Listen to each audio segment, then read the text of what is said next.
इसरो के वैज्ञानिक ने दबाया चंद्रयान-3 का आखिरी बटन। चंद्रयान-3 उतरने लगा चांद की धरती पर। 17 अगस्त के दिन जब सारे लोग सो रहे थे, तभी इसरो के वैज्ञानिक चंद्रयान पर नजर गड़ाए बैठे थे।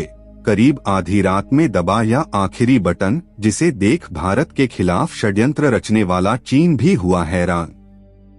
साथियों, रूस अपना लूना 25 को छोड़कर ये सोच रहा होगा कि शायद भारत इससे डर जाएगा, लेकिन इसरो को इससे कोई फर्क नहीं पड़ा, बल्कि उन्होंने तो ट्वीट करके रूस को बधाई दे दी है और कहा है कि चलो चांद पर मिलेंगे, जहां चंद्रयान-3 इस वक्त चांद की कक्षा में परिक्रमा कर रहा है।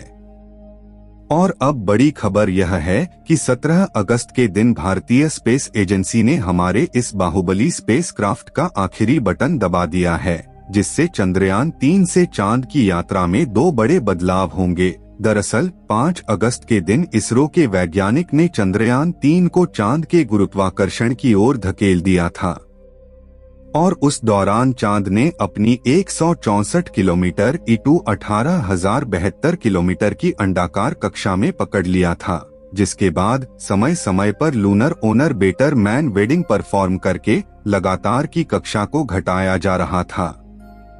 और अब 16 अगस्त के दिन चंद्रयान-3 के अंडाकार कक्षा को घटाकर इसे 100 किलोमीटर इंटू 100 किलोमीटर की गोलाकार कक्षा में भेजा गया। यह प्रक्रिया डीआर मीटिंग के नाम से जानी जाती है और इसरो के वैज्ञानिक इसे चांद की 5वीं ऑर्बिट में कर दिए हैं। जब यह चांद की सतह से पूरे 100 किलोमीटर की ऊंचाई पर पहुंचा, तो 100 किलोमीटर की कक्षा पकड़ने की यह प्रक्रिया इतनी अहम इसलिए है क्योंकि किसी भी घूमती हुई चीज को उसके अंडाकार रास्ते में से निकालकर गोलाकार रास्ते में रखने के लिए सही रफ्तार और अक्ल की जरूरत पड़ती है। और जैसा कि आप जानते हैं कि चांद की कक्षा में चंद्रयान-3 का प्रोपल्शन मॉड्यूल कई सालों तक लगातार घूमता रहेगा, इसलिए अगर एंगल 1 डिग्री भी इधर उधर हो गया तो प्रोपल्शन मॉड्यूल हर चक्कर में चांद से दूर चला जाएगा और एक समय ऐसा आएगा जब यह चांद के गुरुत्वाकर्षण से निकलकर डीप स्पेस में खो जाएगा और इससे मिशन फेल भी हो सकता है। इसलिए इसरो के वैज्ञानिकों ने इस प्रोसेस के लिए तगड़ी प्लानिंग किया था। 16 अगस्त के दिन चंद्रयान-3 के इंजन का बटन दबाया गया, जिससे इंजन अलग होकर सुबह 8:38 से 8:39 के बीच में 5वीं कक्षा बदल चुका है। 100 इंटू 100 किलोमीटर की ऑर्बिट होगी।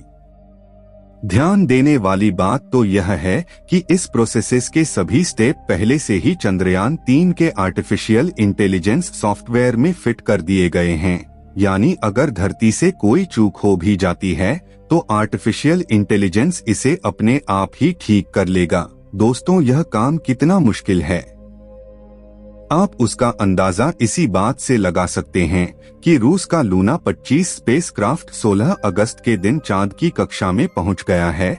यानी धरती से चांद की पहली कक्षा तक के सफर को चुटकियों में करने वाला रूस चांद की पहली और 5वीं ऑर्बिट तक पहुंचने के लिए रूस का लूना अगले 5 से 6 दिनों तक चक्कर काटता रहेगा। अब चंद्रयान-3 की बात करें तो आज 16 अगस्त के दिन 100 किलोमीटर के ऑर्बिट में धमाकेदार एंट्री करने के बाद हमारा चंद्रयान कक्षा में कुछ दिन आराम से चक्कर लगाएगा, लेकिन उससे पहले 17 अगस्त को इसी कक्षा में चक्कर लगाते हुए चंद्रयान-3 का प्रपल्शन मॉड्यूल इसके लैंडर मॉड्यूल से अलग हो गया। साथियों, इस प्रोसेसर को करने के लिए स्पेसक्राफ्ट के दोनों हिस्सों को जोड़ने वाले होल खोल दिए गए, जिसके बाद पिछले हिस्से की रफ्तार धीरे धीरे कम की जाएगी ताकि आगे वाला हिस्सा अपनी कक्षा में आगे बढ़ जाए और बिना किसी नुकसान के दोनों हिस्से अलग हो जाएं। इसके बाद चंद्रयान-3 का लैंडर और प्रपल्शन मॉड्यूल दोनों ही चांद के 100 किलोमीटर की कक्षा में अलग अलग घूमते रहेंगे। प्रोपल्शन मॉड्यूल तो यहाँ इसी तरह से चक्कर लगाता रहेगा, लेकिन 20 अगस्त के दिन चंद्रयान-3 का विक्रम लैंडर अकेले ही चांद की ऑर्बिट और कम करके 100 इंटू 30 किलोमीटर की ऑर्बिट पकड़ेगा और जहां से 30 किलोमीटर की ऊंचाई से वह अपनी रफ्तार को धीरे धीरे कम करते हुए चांद की सतह की तरफ बढ़ेगा। आपको बता दें कि इस दौरान पहले तो लैंडर की रफ्तार को बढ़ाकर इसे सतह की तरफ धकेला जाएगा, लेकिन सतह के नजदीक पहुंचते हुए इसकी रफ्तार को धीरे धीरे कम किया जाएगा।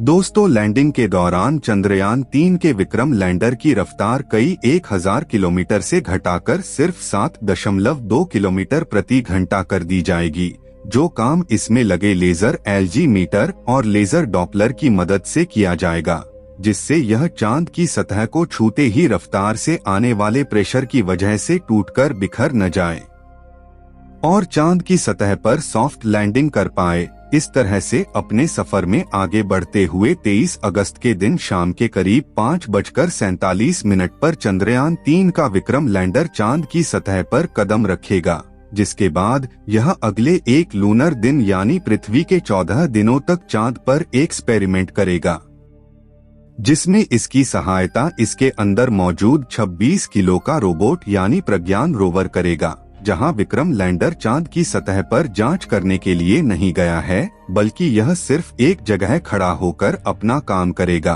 और अपने उपकरणों की मदद से यह डेटा कलेक्ट करेगा।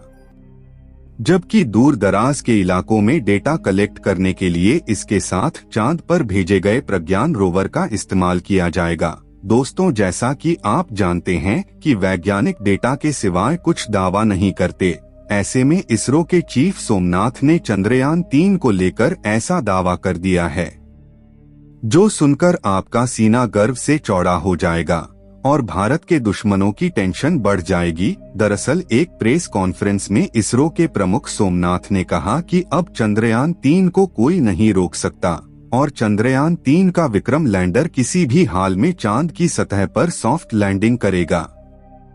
आगे उन्होंने बताया कि अगर चंद्रयान के 2 इंजन बंद भी हो जाते हैं या सारे सेंसर का काम करना बंद हो जाता है, तो भी यह चांद पर लैंड करेगा, क्योंकि चंद्रयान 3 को इस तरह डिजाइन किया गया है कि यह लैंड करके ही दम लेगा, यानी यह एक साथ कई फेलियर झेल लेगा अगर इसका एल्गोरिदम काम करता रहा और प्रपल्शन मॉड्यूल ठीक से चलता रहा तो इसका चांद पर उतरना तय है। दोस्तों, इसरो चीफ का यह भी कहना है कि 100 किलोमीटर की ऑर्बिट पर चंद्रयान 3 में कोई कठिनाई नहीं दिख रही है।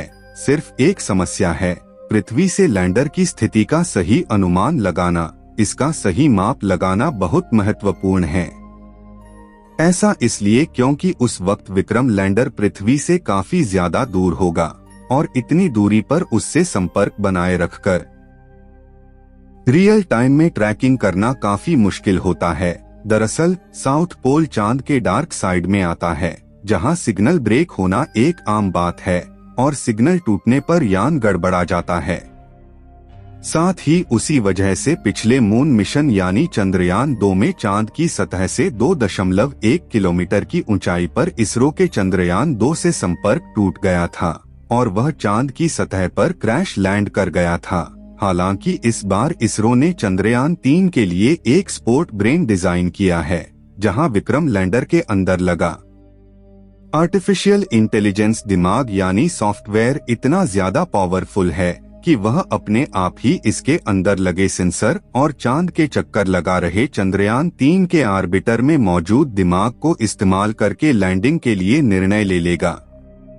यानी हम यह कह सकते हैं कि इस बार इस चंद्रयान को कोई माई का लाल भी नहीं रोक सकता है और चंद्रयान मिशन की सफलता के चांसेस पूरे 100% है। इस मिशन के सफल होने की दवाई आप कमेंट बॉक्स में करते रहे।